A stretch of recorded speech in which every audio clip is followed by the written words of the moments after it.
Good afternoon, Jamie with Big Oaks Little Farm, and today we're going to make mozzarella.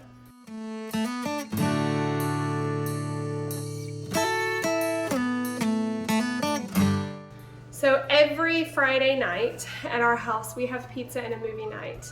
But it's not just any pizza, it's all from scratch pizza, and it is delicious, and it's our favorite night of the week.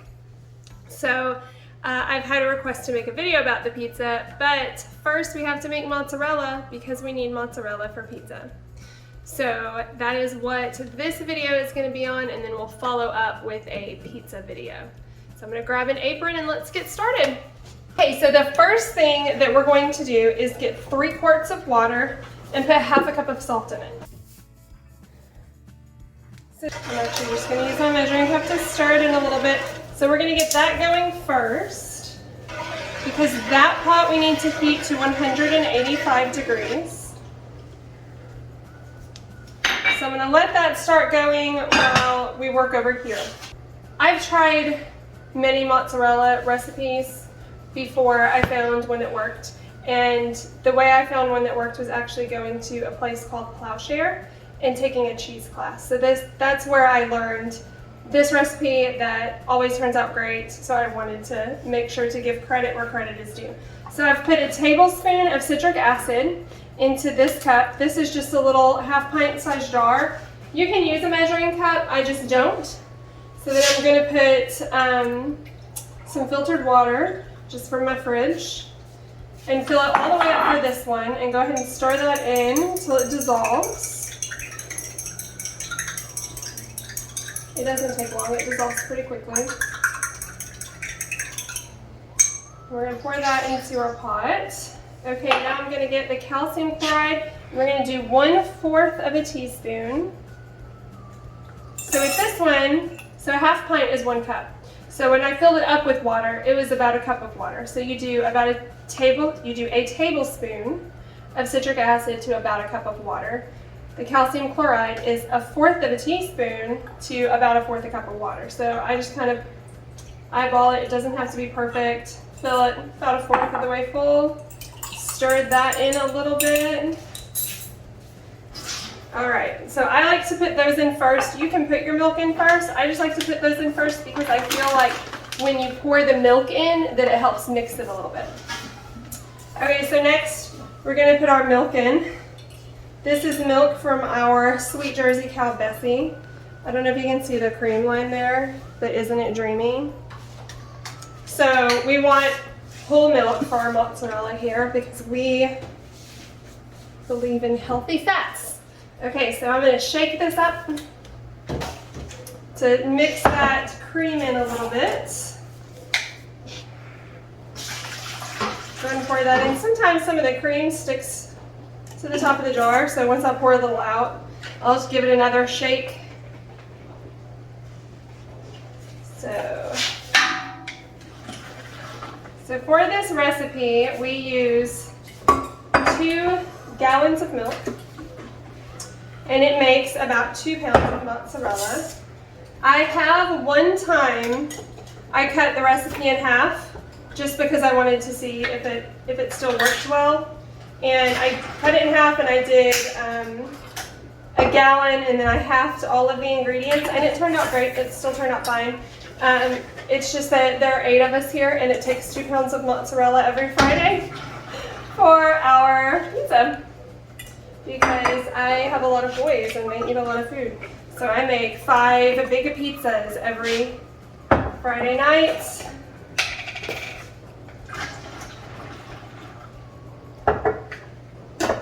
So once we get all this in here, I will actually move the yellow pot to a smaller burner so that I can use my big burner. And we're going to heat this until it gets to about 88 to 90 degrees. And then we do our next step.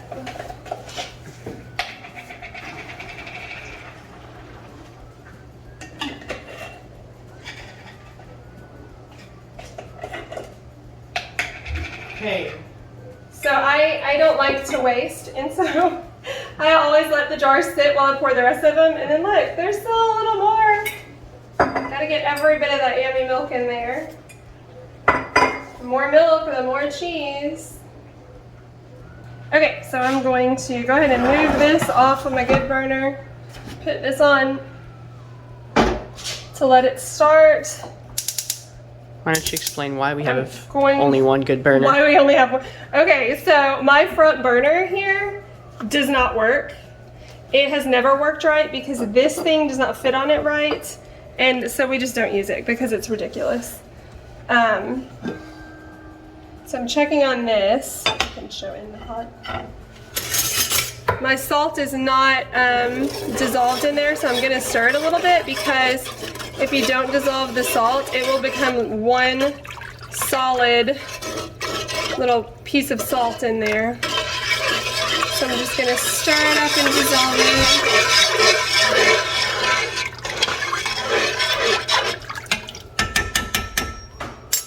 Go ahead and put my lid back on.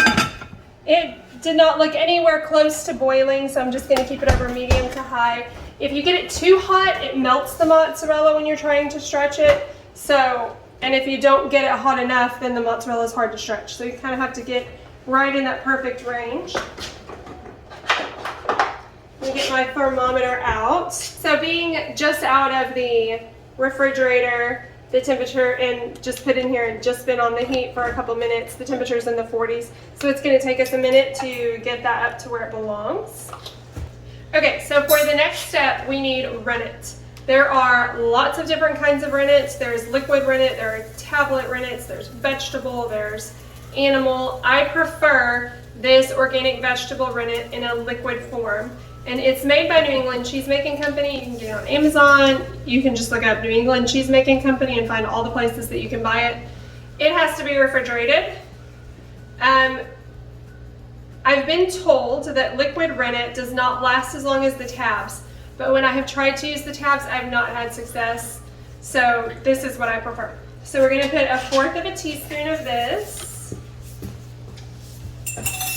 to 1/4 cup. And at this point, I have also turned the heat off.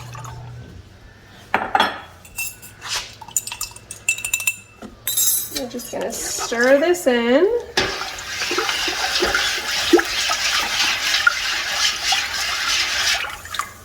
Okay, and I like to let that just sit for like maybe 4 or 5 minutes before turning the heat back on. That's not something that they taught us at the class. That's just something that I have found to work well for me. So now we wait a few minutes. All right, so for this next part, you have to have heat gloves because this is going to get very hot. You're gonna get it to about 110 degrees and then you're gonna be dipping it in 185 degree water. I don't know why I put my thermometer away. So you have to have heat gloves. So these special heat gloves actually have 2 layers here. The under layer here and then this waterproof rubber layer on top.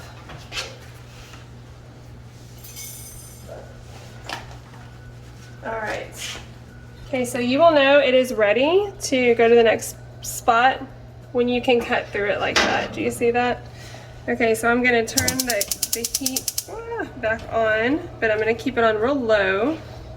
And I'm just gonna kind of use this spoon to just slice all in it. And that gives a place for it to release the whey. I'm just gonna kind of, like I'm chopping it up.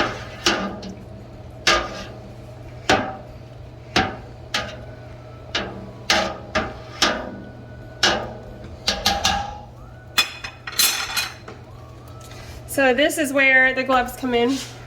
You're gonna just kind of start gathering it together. It'll take it a minute to get to where it's starting to stick together.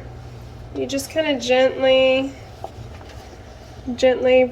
pull it with your hands. So you're gonna heat this to about 110 degrees. I've gotten to where I can go based upon the consistency of the cheese rather than the water temperature, so I don't normally check it anymore. I just know that when I first started, I always would like, oh, it's 110, so it should be ready to squeeze together.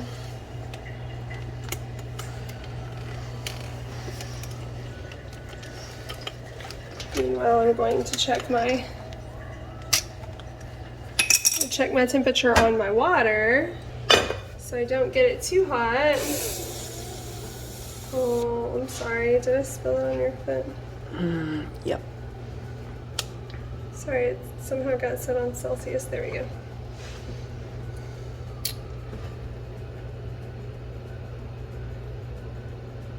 All right, so it's 180, 189. It's pretty hot right now, so I'm gonna put the lid on it and then go ahead and turn the heat off because I do not want to get it too hot.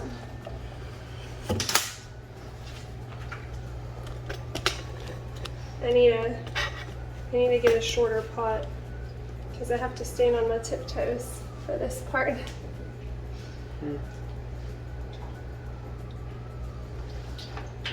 So as you're trying to gather the cheese up, you kind of give it a squeeze, and that helps squeeze the whey out, because what's happening right now is you're separating the cheese from the whey.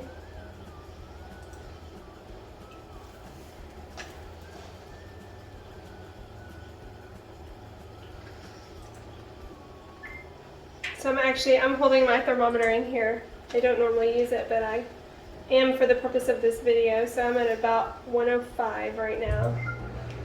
And there's some of it starting to stick together, but not just a whole ton. So it's starting to not float much, and I just kind of squeeze it against the wall and see it's starting to stick together a little bit.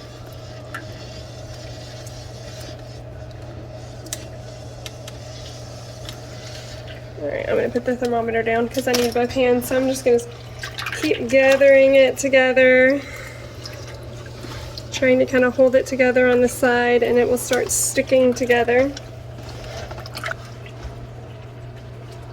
See, most of it is sticking together in this big clump now.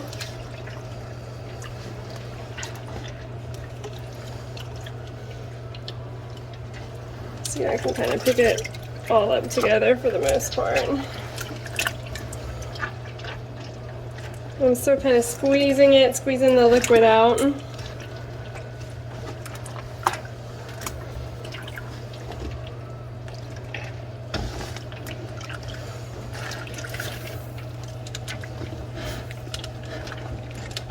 So this is what it should look like right now. This nice big clump of cheese. Okay, so that is about there. So what I like to do is go ahead and move my water. In the cheese class that I took, they taught us just to like gather it all together and lift it up and take it to your pot where the hot 185-degree water is. But in doing that, I kept finding that there would be like sometimes little pieces of cheese that I missed in the pot, and I hate wasting things, especially cheese. So I've started using a wire mesh colander to make sure that I get all of the cheese. So I'm going to carry my pot over here, and I like to set my colander up on the empty milk jars actually, because I don't want to put my colander down in the sink because I just feel like it's dirty. Also, when we have pigs, which we don't right now, and occasionally for some of our other animals, I will save the whey from this to give to them. So if I can get it in a jar, that is ideal.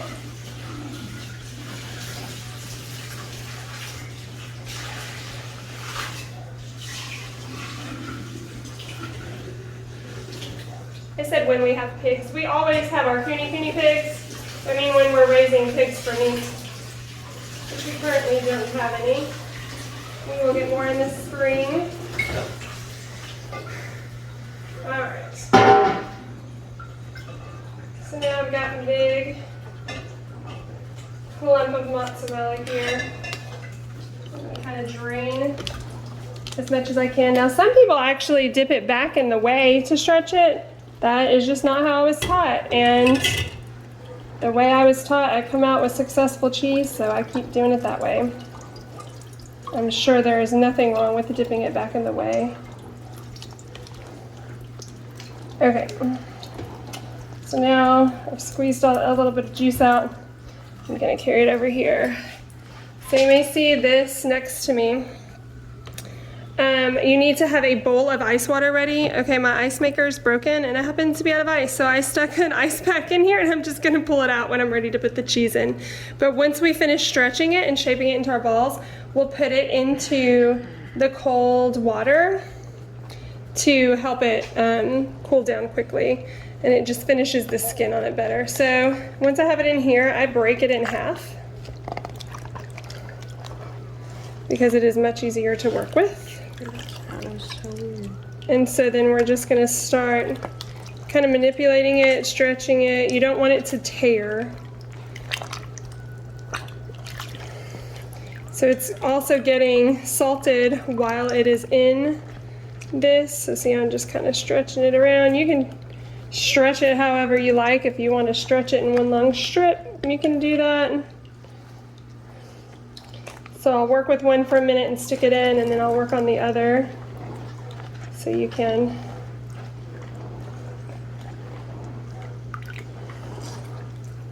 we'll see it tore there. We'll get to where it's not tearing, and that's when it's ready.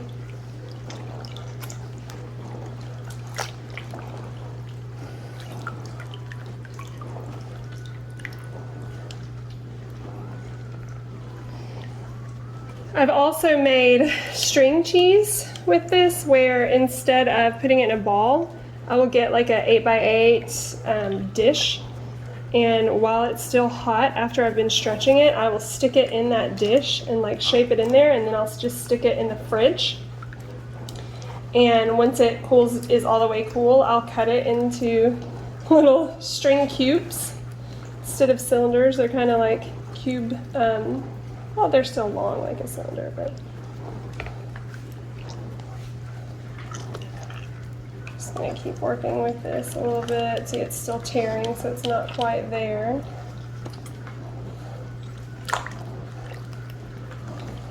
This one seems to be getting there faster. So once it gets to where it's not tearing much, I start kind of shaping it in a ball. But I pull back, and you see how you can see it's still tearing So smooth. the very top layer. And so I basically do that until that top layer stays smooth and isn't tearing anymore. It looks like a brain. It looks like a brain. It's a smooth Brains brain. are not smooth. I don't know. Maybe brain. Have you ever seen a brain before? Yeah, I've seen a brain before in a jar. Oh. College science lab, man. Wait, how do you know it was a real brain? It wasn't a human brain. It was some sort of animal brain. Oh, okay. So how do you know human brains aren't smooth? Because you can watch brain surgery and stuff on. Look it up. No, I don't want to watch a brain surgery. It's weird. Okay, so see, this is getting nice and smooth on top. But I don't want the bottom to stay like this because water kind of gets trapped in it. So once I have it nice and smooth, I kind of dip it and maybe even like set it down for a second. Oh yeah, you have another cheese. Yep, I'm gonna stretch on the other one. See, this one I think was just not quite hot enough yet. Now it's starting to stretch better. And as you stretch it, if there's like clumps, can you kind of squeeze it and work through the clumps? Just to break it all up good, make it nice and smooth.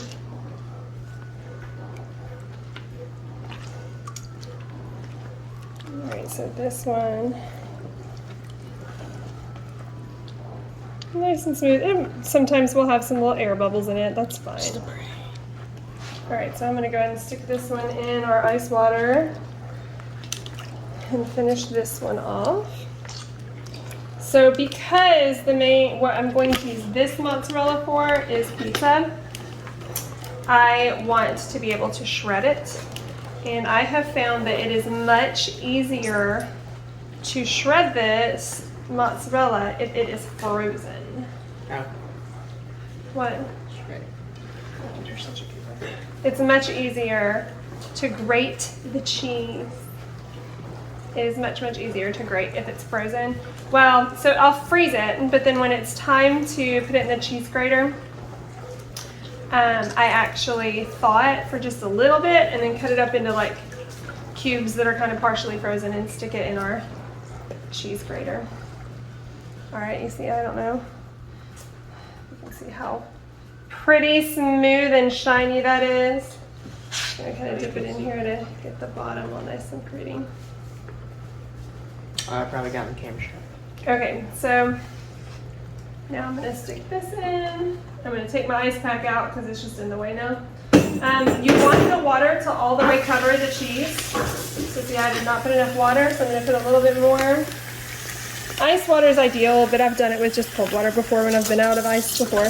So, but I have noticed that if a piece sticks out and is not covered by the water, that it will dry like a little more yellowy and not as smooth, white, yummy cheese. So, okay, that is how I make mozzarella for our pizza tonight. I will hopefully record some pizza making stuff tonight too, so we can get both of these videos up for you.